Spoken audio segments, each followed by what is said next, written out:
Arujau out of Cornell. This could be exciting, as we saw Sebastian put up 14 points in the semifinal match against Glory. Look for him to do the same here as Arujau.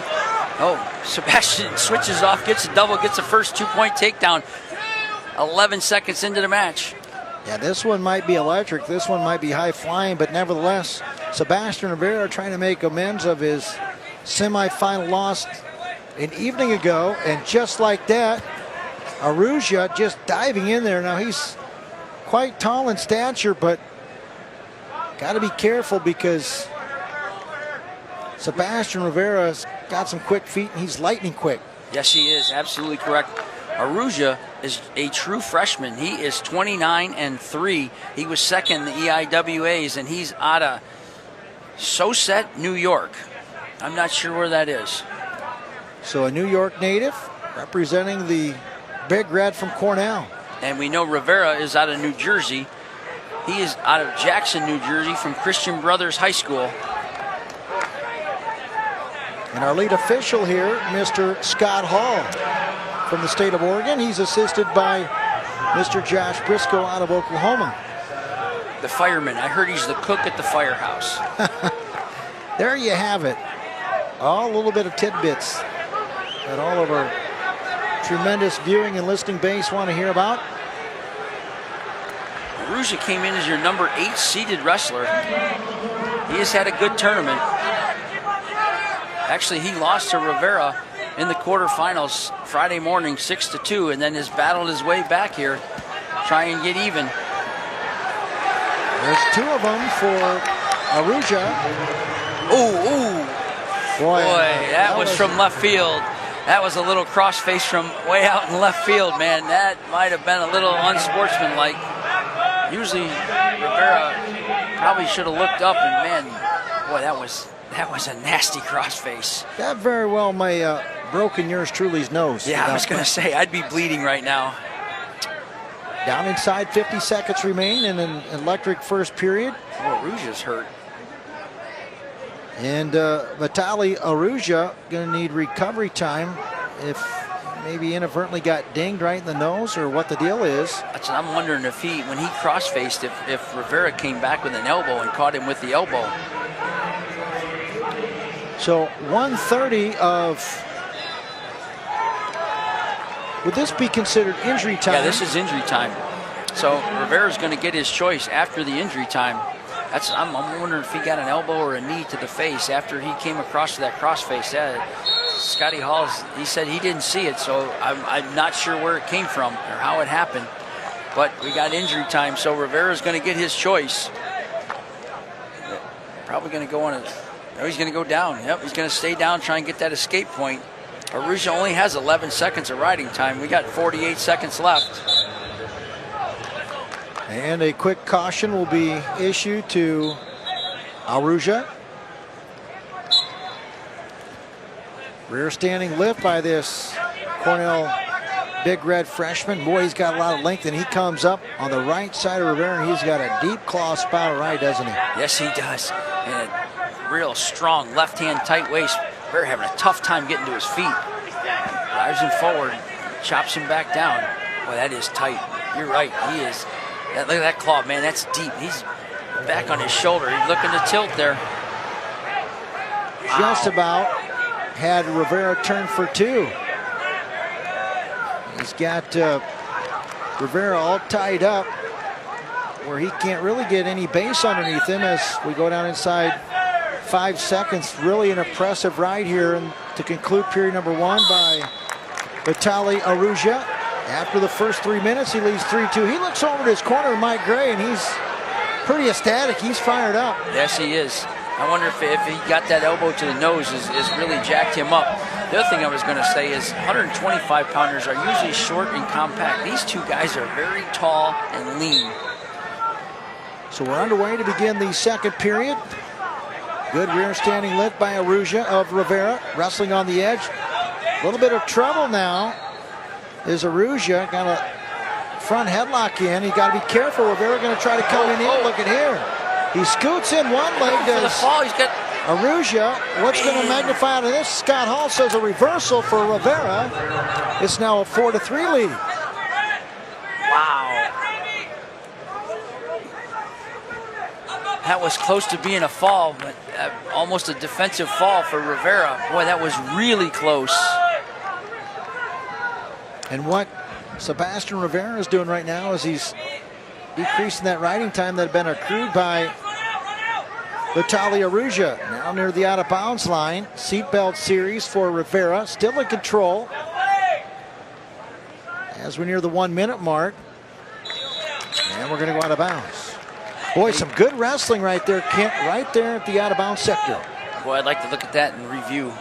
That was close, man. That was really close. He had both hands over the top of that neck, and he put him right on his back. But like you said, though, he's got him under a minute riding time, though. We got a minute 1 left in the second period. It's 4-3. Sebastian Rivera, who was ranked #1 all year long, after, and I can't say all year long, after he beat Lee at the Midlands, became the #1 ranked wrestler second half of the season. Down inside, 50 seconds remain here in the second period.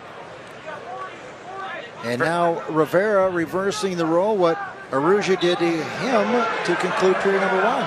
Rivera only has 2 losses.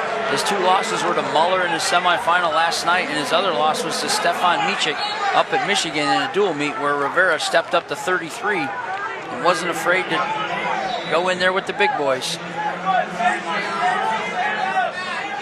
Rivera going to keep him down. Arujau wrestling through the situation. What a scramble here. Look at this. No points just yet. Rivera with great wrestling skills prevented damage. Arujau's got a headlock in. He might be in trouble. That's near fall for Rivera. That's near fall for Rivera. And now we're going to have a little bit of a question. Yeah, this is going to be... because Scott Hall is going to go to Josh Briscoe for an answer.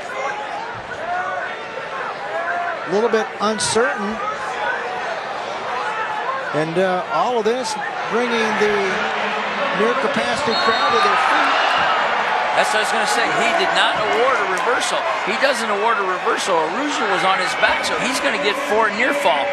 He is going to challenge that it was a reversal first to try and take those 4 points away. Although, if he determines it's a reversal, then it would have to be a reversal back. Boy, this is going to be really interesting. I don't think Rivera lost control. He took that leg over the top of his head, put Arujau on his head, and put him in danger. And he did get a 4 count. I mean, he was close to pinning him. I don't see this call getting overturned. So the scoreboard would indicate an 8-3 score to conclude period #2. And that little exchange in the final 10 seconds, it brought the rafters, right? Absolutely, like we talked about. You got to score at the end of the period. You defuse your opponent, then you know he thinks he can rest in that last 4, 5, 10 seconds of the period, and ends up getting put on his back and gives up 4-point near fall. What Vitali Arujau does, though, is... I agree. Calling the that is confirmed, so it's going to stay a 4-point near fall because Rivera never lost control, and he put him on his head, and I don't think Arujau realized that he was that close to being pinned. But what Arujau does through that whole process, he does on a regular basis put himself in danger of being pinned, does he not? Absolutely. We saw it earlier in the first period. He's not afraid to roll across his own back. But that gives Rivera an 8-3 lead. Rivera's back on his heels now. And I'll tell you what, Arujau's picking up the pace, and nice low leg attack by Rivera. Going to try to climb out the backside. No points have been yielded yet. Rivera's got that single hoisted way up in the air. Well, you don't want to do that. When you're a defensive wrestler, you do not want to jump up in the air. You have no way to protect yourself from that guy when he got you up off that mat. 1:15 to go. Not yet. Got to step over. What's going to be made of this scramble mode? All right, well, he's got that Vitali Arujau trying to come out the backside. Watch the knee, and there will be a potentially dangerous call. Boy, when you get guys of this length, a lot of times you get a lot of scramble modes similar to that. but you also got to take care of the safety of the guys, and it was a good job by Scott Hall. Absolutely. Did the right thing. Both guys twist that knee, and these are very tall 125-pounders. So the knee and the torque that's on their limbs is just off the hook. Rivera looking to run a little 50 bit. seconds to go here, third and final period. Always brings a laughter to what you hear sometimes from both corners, but nevertheless, both corners fighting for their guy in particular as we go to the 35-second mark. 8-3 for Sebastian Rivera as he leads Cornell's Vitali Arujau. Both these guys, East Coast guys, one from New York, one from New Jersey. Rips that face off by Rivera and tries to push that face inside, and they go out of bounds. Got 20 seconds. 8-3. Sebastian Rivera most likely going to end up third, and your man Arujau seated eighth, going to end up fourth. And really struggling back to the center, isn't he, Vitali Arujau? He's exhausted himself here. Wrestled a full 7 minutes. Well, he beat Piccanini earlier to get here, so he's probably exhausted. He's had 2 big matches today against 2 top-ranked guys in the country. Both coaches getting into it now. Yep. Final score and your championship consolation third place match. Final winner for third place is Sebastian Rivera, an 8-3 winner over Cornell's Vitali Arujau.